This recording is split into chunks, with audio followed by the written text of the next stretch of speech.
This is Karen with newclevelandradio.net, and it is time for Grief Belief.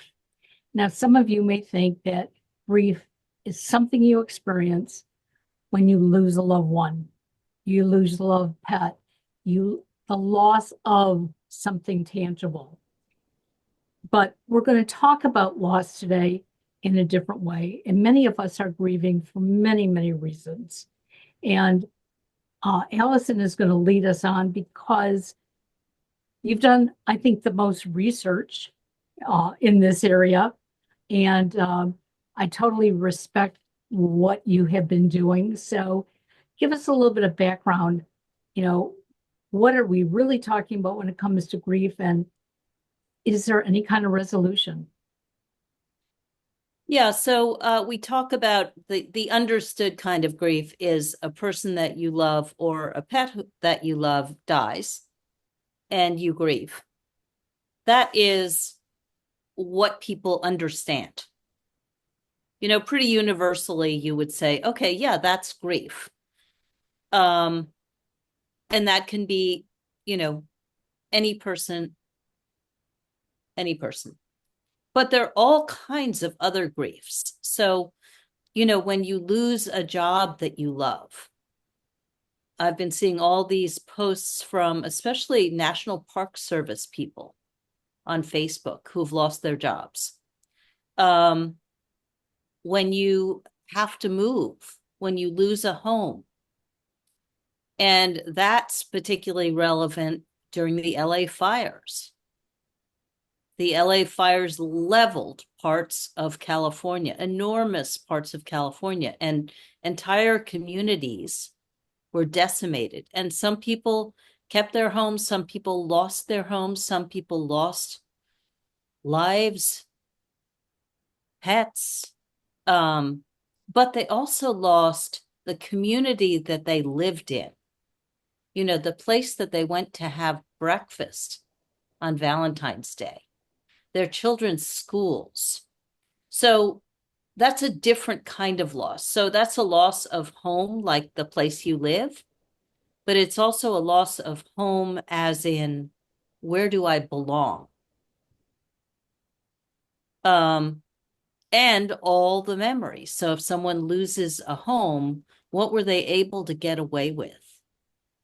Did they make it out with just their lives? Did they make it out with their most precious photo albums? What did they get out with? And how do they rebuild? The thing that complicated LA is that, this administration is now saying, well, maybe we'll make help contingent on conditions. And that's relevant for any other place that has a tragedy that's uncontrollable. So Florida hurricanes, the levee that just gave way, the storms in Tennessee and Kansas. So these are all different kinds of grief. We have political grief going on, divided families, divided friends in this country right now. And, we have a president who is not the one that I wanted, who is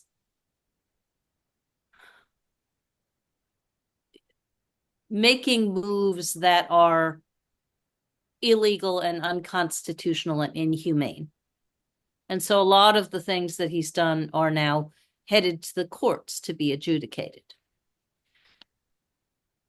So this country that I believed that I lived in, that was sort of kind and fair, is turning out not necessarily to be that way under this administration. Right? So that's grief.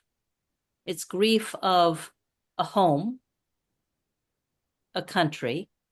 So this may be a podcast tonight about what is home. And when our home is disrupted, how do we center ourselves again?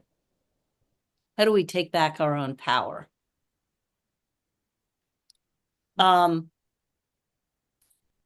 So let's go to the LA fires to start, because that's, a very clear grief. People who lost their homes, they lost all the memories that were in those homes. They lost entire lives of memories. They lost things that they treasured. They lost communities. They lost everything. And rebuilding is complicated. They don't even know if it's safe to rebuild and how soon they can rebuild. So for those of us who aren't living there and don't see it, we think, oh, a bulldozer will come and take all the garbage away, except where's it going to put all the garbage? In the ocean? And people can rebuild. But I think what some people don't even realize, because of the fires that are typical in California, many of them did not have insurance. They couldn't get insurance. So we cannot judge what they're going through, but I think we have to open our eyes and start to understand, because what happened there could really happen in any other city, in any other state. Mm-hmm. And my girlfriend who lives in LA said that there was this pervasive feeling everywhere of just stress and anxiety. And human beings, and I think that we've been going through this for a while, this pervasive feeling of stress and anxiety. And our nervous systems are not designed to sustain that for the long term. So, what has been happening in LA is that people have been reaching out to each other. They have been helping their neighbors clean up, or just be there as they went through their things. I remember after my husband David died, there were parts of cleaning up his studio that I could not do alone. And in LA, they're doing that for each other. Absolutely. They're doing that for each other. So in the face of all this stuff, kindness is a revolutionary act. And I know, kindness. I think, Go I'm ahead. sorry. Go ahead, Kristy. I have also just heard a lot about people just needing to be in community, and that just finding your people and knowing that those are the people that are going to stand with you no matter what, and that you're going to have their back, and they're going to have your back. And there's power in that. There's a feeling of taking back your power and having some control where you really had no control. Just things happen to you. And that's what grief is. It's forced upon you. You have no choice in the matter. You can't change it. And you feel powerless. You are powerless in the grief. But being able to find that community where people stand with you. And like you said, actually stand and go through every piece, every item with you. That's huge. That's huge. So important. And I think it really gives you a sense of having some sort of power again. Mm-hmm. And kindness doesn't have to be a particular color, so to speak. Kindness is just something that we need to start displaying and believing in, no matter what someone else's beliefs are. I have a very dear friend whose beliefs are on the total opposite end of the spectrum from me. And yet we find mutual things to talk about and support each other. Was it her upbringing? Was it the customs that she grew up with? Is it the way that she interprets the black and white, words on a page? Doesn't matter. we have been friends ever since we were little girls. And you know what? I'm not going to give up the friendship, but we know when not to talk about certain things, but we also know that we both need kindness. Yeah, I think that's really important. And the tendency when we're overwhelmed, when there's so much going on and so many distressing things which are making us feel like we no longer have a home. We've been ejected from our home. The world that we're living in is not what we thought it was. And so how do we find solid ground? But the thing is that grief is the best lens for figuring out what matters. Because when we grieve, we can see what we care about, like deeply in our bones. And we can see what we're willing to stand for and what we're willing to fight for. And we can see what we can let somebody else fight for. Because I think the tendency is, oh my gosh, I need to jump on everything. And we're one human being. But one and one and one and one and one and one and one is a lot of human beings. So it may seem Pollyanna-ish to say, reach out with love and connect. But that's a really powerful thing to do. A really powerful thing to do. And so the question is, how do you come from, oh my gosh, I'm completely overwhelmed and my nervous system it's like it's been shocked, so that operating is difficult. Getting things done is difficult. Feeling well is difficult. It's really important to use the grief to see what matters and pick no more than 3 things that you're going to stand for. And then pick what's possible for you. So when you're grieving takes energy just by itself, just alone. So the circumstances, we have no control over the circumstances, but don't despair. Because you are unique in all the world. You're magnificent. Right? There's no other person on the planet like you. Exactly as you are, even in the middle of the grief. And so what you can do matters, whatever you can do. And I think the important thing is, no matter what side of the fence you're on for any situation, silence is not golden. No, I'm not telling people to go out there and raise their voices and scream and, go into hand combat. But if you don't speak up for what you truly believe, and that goes down to the elections, okay? Make sure when you go into that voting booth, you know what you believe, you understand. We're going to have another election in 2 years, which is going to be crucial. And we could all sit around and complain. And, I've said it publicly, and sometimes I feel ashamed that I say it, but I say that 47 is not my president. I didn't vote for him. So in that way, he is not my president. But that doesn't mean I have to sit back idly and accept everything that's going on.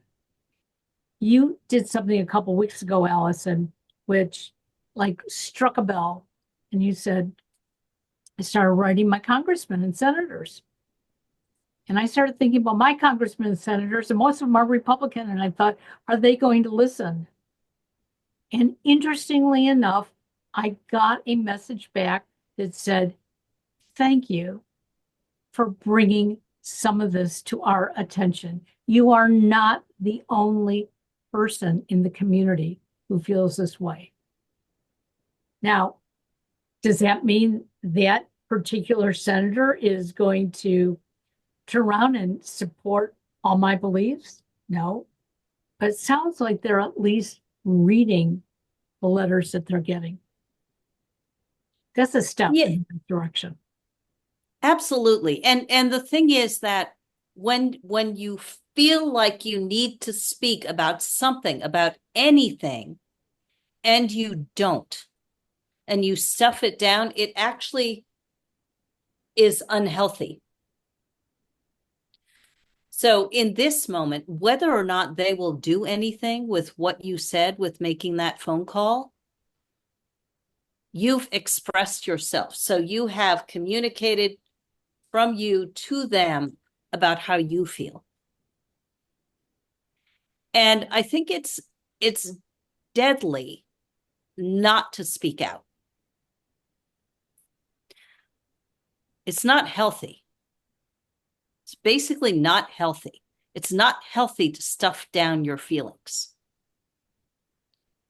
So when you're grieving, there are lots of feelings and they're chaotic and they're all over the place. And as I said, if you stuff down your feelings, the eruption of volcanoes is not pretty. Right? Because they will come out. And they will come out, it's likely in a place or a time that's not not appropriate. Right? Because that's what happens. Yeah, or you're going to get sick. And that's Mm-hmm. what I've experienced, is just really struggling with all of everything that's happening in the world right now, and being so overwhelmed with everything and not knowing what to do, and just feeling so oppressed and overwhelmed and guilty. I felt guilty because I felt like I had to be doing something, but I did not know what to do. And just all this. And usually when I get that stressed out, or when I get stressed out, I have stomach issues. Yep. But this time, and I've had it happen one other time when I was under severe stress, that instead of it going to my stomach, it goes to my eyes, and I end up with a really, really bad eye infection. And I am still struggling with it now. I finally can wear my contacts for a few hours a day and put some makeup on for a few hours a day. But for 2.5 weeks, I couldn't wear any contacts, any makeup, because this eye infection is so bad. And it's directly related to the stress that I was under because I didn't know what to do. So I think this conversation is so important so that people can have a plan. There's something about having a plan. And finally, I was able to think, all right, I can't do this. I can't doom scroll. I have to stop. And Yep.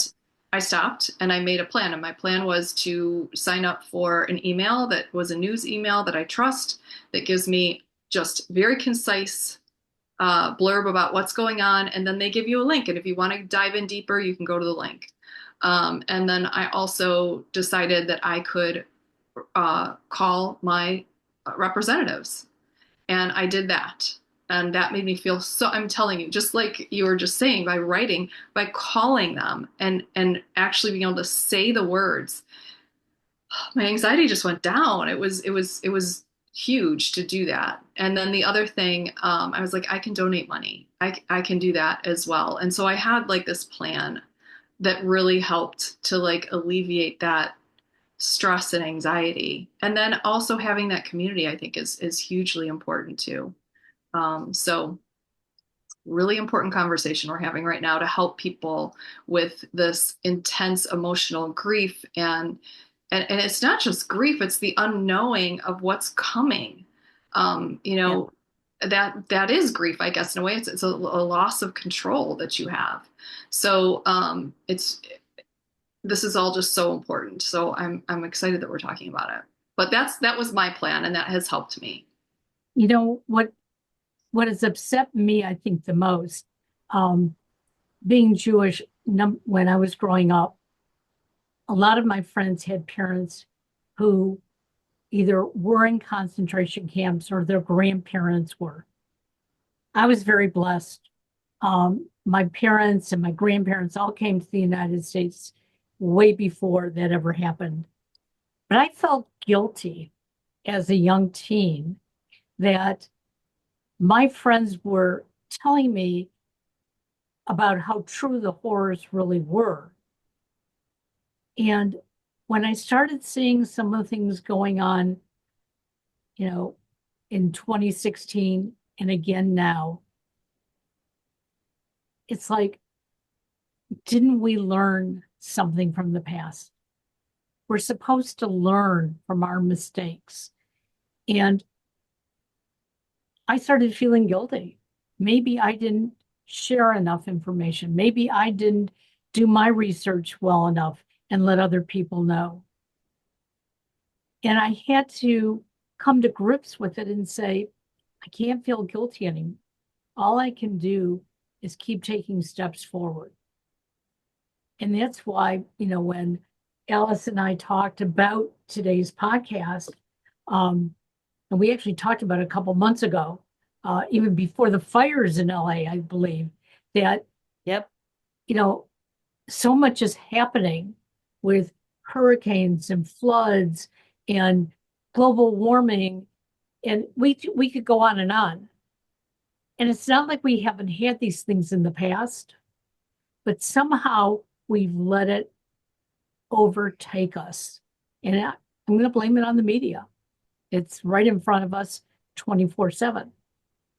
So I love what you're doing, Kristy, is that you're pulling back, yet you have the information, you can get more, but you know that, hey, I can only handle so much at a time.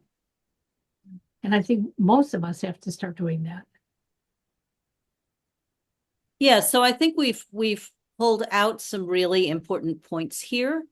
We have to, and for each and every person who is grieving anything, this is going to be true. I'll say this is universal. We need to establish for ourselves what our boundaries are. And one of the ways that we can do that is look at our energy in any given day. So in this day, what do I have energy for? And when we have very little energy, the boundaries are very close and tight around us because we're being protective. So on those days, it's more self-care. It's a lot less media or social media. It's more community, maybe more nature, maybe more creativity or self-expression. So in the days when we are stressed and anxious, it's pulling the cocoon around ourselves a little tighter. In the days where we have more capacity, it might be pushing those out a little bit, educating ourselves a little bit more. It's really important to make the moves that you feel like you need to be making, but also to make them easy, like super simple. To think about, when you're grieving and you have no control over the circumstances, which none of us have any control over these circumstances. It's really important to decide what actions you're comfortable taking in advance. So what are the things when I have energy that I want to do and I'm willing to do? And easy is essential because it's probably going to be a long haul. So I have some things that I do to make it easier. I put my congressmen, my representatives and senators and my state legislators in my phone. But there's also something called 5calls.org. 5calls.org. And that, you put in your zip code and it gives you your senators, representatives, attorney generals, and it gives all the bills that are coming down. And so you can look at a bill and you can press the bill and it will just direct you immediately to the numbers of your representatives. I actually, So that's what I used. And you could get an app for your phone. And I used the 5 calls app. And not only does it give you the phone number right there, it gives you the script. Mm-hmm. So I just basically read the script, and they gave you options. Like, here are 5 different things. Pick 2 or 3 of those that you want, that are important to you to say. It was very helpful. It made it very easy. Super simple. And then that's something that it's a 5-minute exercise or a 10-minute exercise. So it doesn't expend. So what you're doing is you're conserving your energy, because the grief is taking energy. And then the action will actually give you a burst of energy because you're speaking out. Absolutely. You're not stuffing it down, right? Education wise, there's a woman named Heather Cox Richardson, and she is a historian. And what she does is she puts what's happening, current events, into historical context. And that's been really helpful for me.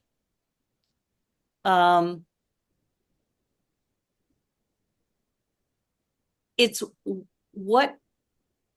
how do you bring yourself back to yourself when you're grieving? This is the forever question for anyone who's grieving. And I think the first thing is you get clear, like, what matters to you? What do you want to fight for? So I have a family member who's trans. I'll fight for that.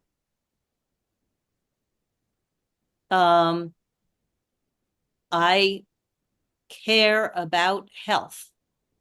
My mother-in-law fell, and I looked at the firemen, the EMTs who came, and I thought, they might not come next time. If Elon Musk makes cuts in exactly that spot, I may be trying to figure out how to lift her back onto the bed by myself. It's really important not to the global nature of these things. You know, climate change, floods, hurricanes, fires. It's too much.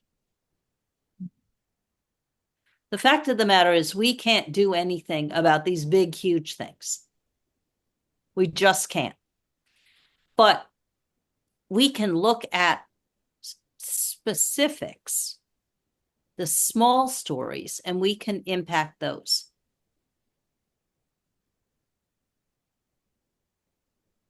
It's taking those baby steps. Mm-hmm. Each baby step, if we're all doing that, we're going to make a difference. We're going to get some clarity. You know, as I listen to the two of you, I realize that when I start to feel like totally bottled up, I typically call my youngest son. He's a historian through and through.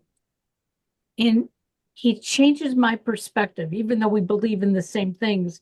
He'll say to me, so do you remember in 16 something, King so-and-so did this? And I'd say no. And he'll lead me exactly to where the information is. He'll say, people got through it. It wasn't easy. You may not want to live the end of your life through this, but you have a choice. You can end it for yourself if that's what you prefer. You can go outside and scream and yell, or you can do, as you said, the little things. And so it's not easy to stop grieving because I think we're always going to be grieving over something, but we can find a part of each day where it's not so heavy and weighing us down. Yeah, I actually think there's a huge value in seeking joy, in looking for moments of joy. So in going out into the world and, smiling at a child who's a small, how small children, when they dress themselves, like sometimes what they wear doesn't make sense Right. to adults. Like the way my husband dresses. No. But they might have stripes and hearts and this and that and the other thing, and it's not coordinated necessarily, but it makes them happy. Right? And so looking for whatever small moments bring joy expands your capacity. It makes you healthier and happier. Because the fact of the matter is that, yeah, these are rough circumstances. And as long as we have each other, one, we are not alone. And two, we can get to joy. We can get to those moments where, you look at your sister and she's doing better and better each week, Kristy. I walk into my 101-year-old mother-in-law's house and she's playing the piano for me. You call your son and he's had an amazing day and he shares it with you. I think you can't underestimate the importance of noticing that, of shifting our noticing, not just to the chaos and not just to the horrors, but to the beauty. Like, pay attention because it's out there. And so I've been in the last 3 weeks, I've been to 5 protests as an introvert. Not comfortable. And yet, that is a community that is aligned with the fact that I think it's important to be speaking out in this particular way about different topics. So I get the community and I go as an introvert. I stay as long as I can. And I don't feel guilty about it. If it's a half hour, it's a half hour. If it's an hour and a half, it's an hour and a half. What you can do is enough. It was 5 minutes. It's enough. And I think in these moments, it's really, really, really, really, really important that we take care of ourselves. And then speak for what we care about. Well, I think if we take care of ourselves, the people around us are going to get stronger. Mm-hmm. And sometimes we don't realize that's happening until all of a sudden it's like, wow, look what's going on around me. Right. So, I know when my mother got ill and was dying, my brother, for some reason, I don't know if he did it on purpose or not, but he made sure there was a lot of levity in her apartment all the time. And, part of it was we were going to play jazz music because he knew that'd be good for her. And he encouraged us to, tell jokes. And in the beginning, it was very difficult because I knew this woman lying in this bed was going to be gone one day, whether it be tomorrow or a year from then. And I didn't understand it until one day he's told my mother a joke, and she told him a joke back. And I'll never forget that. That has helped me too as I move forward. So I think you're so right that we can't stay in a state of being beaten down. Because if we stay there, we're never going to get out of it.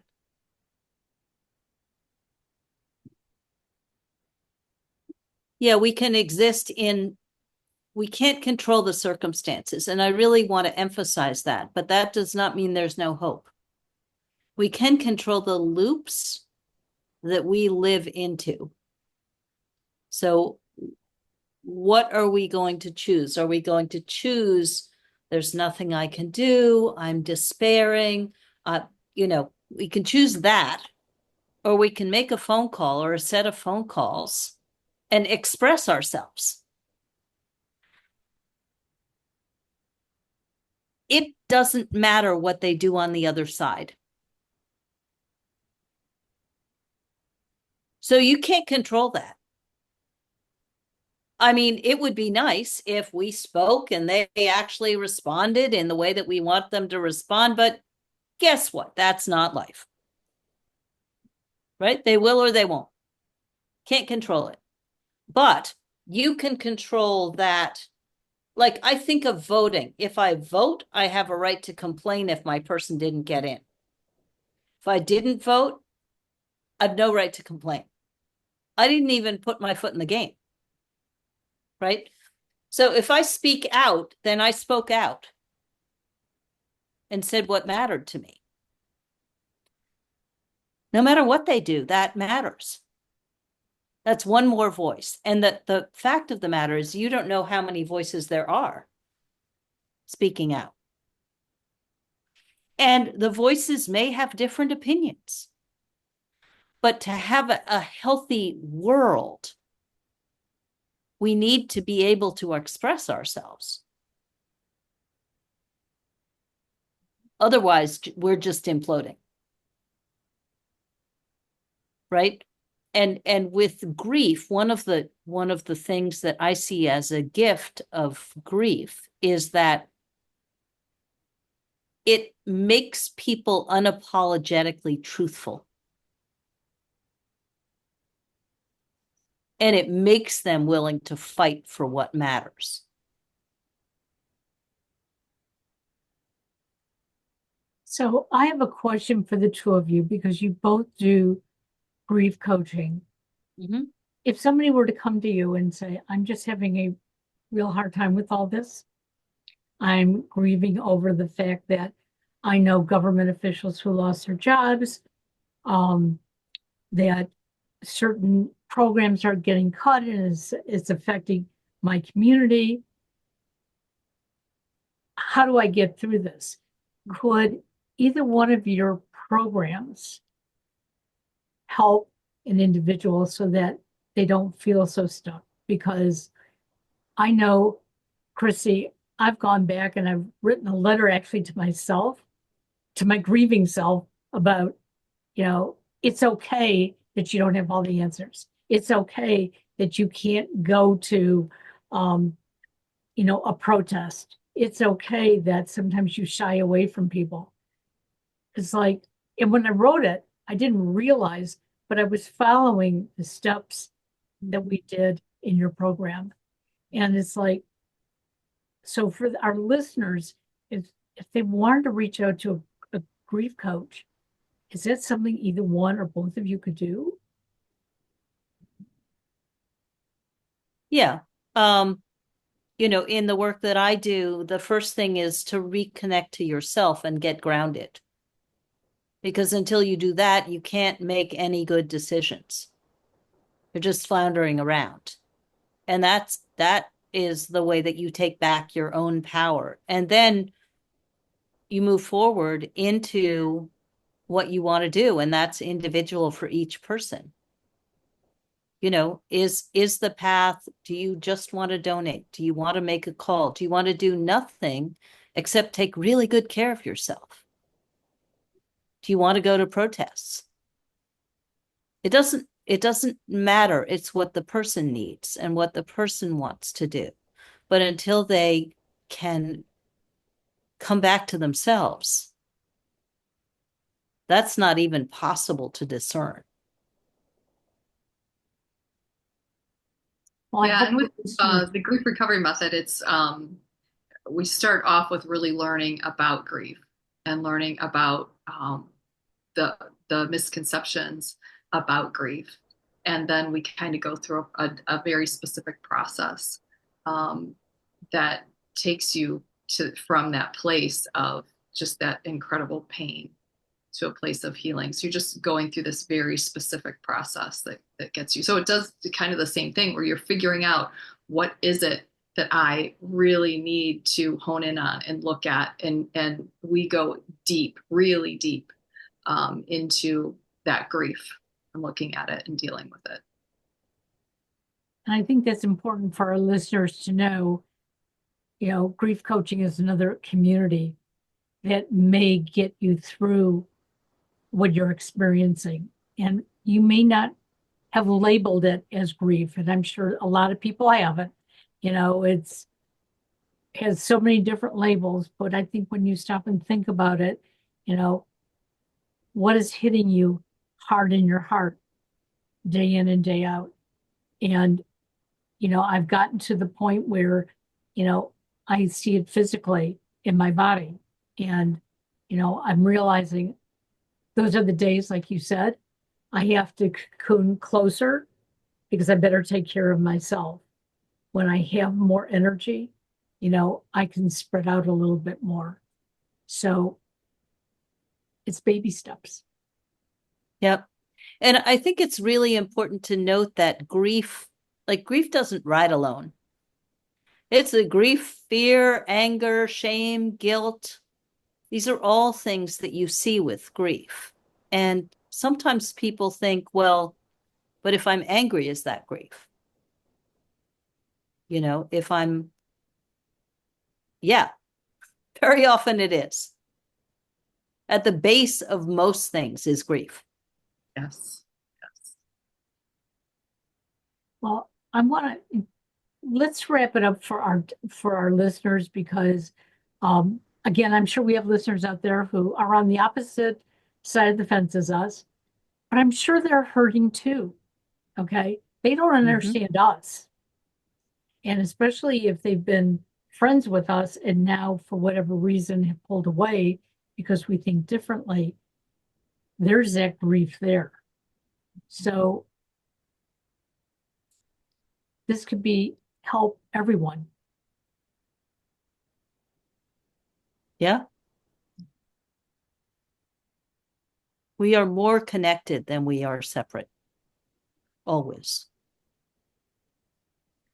I want to thank you again, Alison, for bringing this to our attention and leading us today. And, you know, if you're out there and you're feeling what we've described as grief, you know, feel free. Contact Alison, contact Kristy, contact me.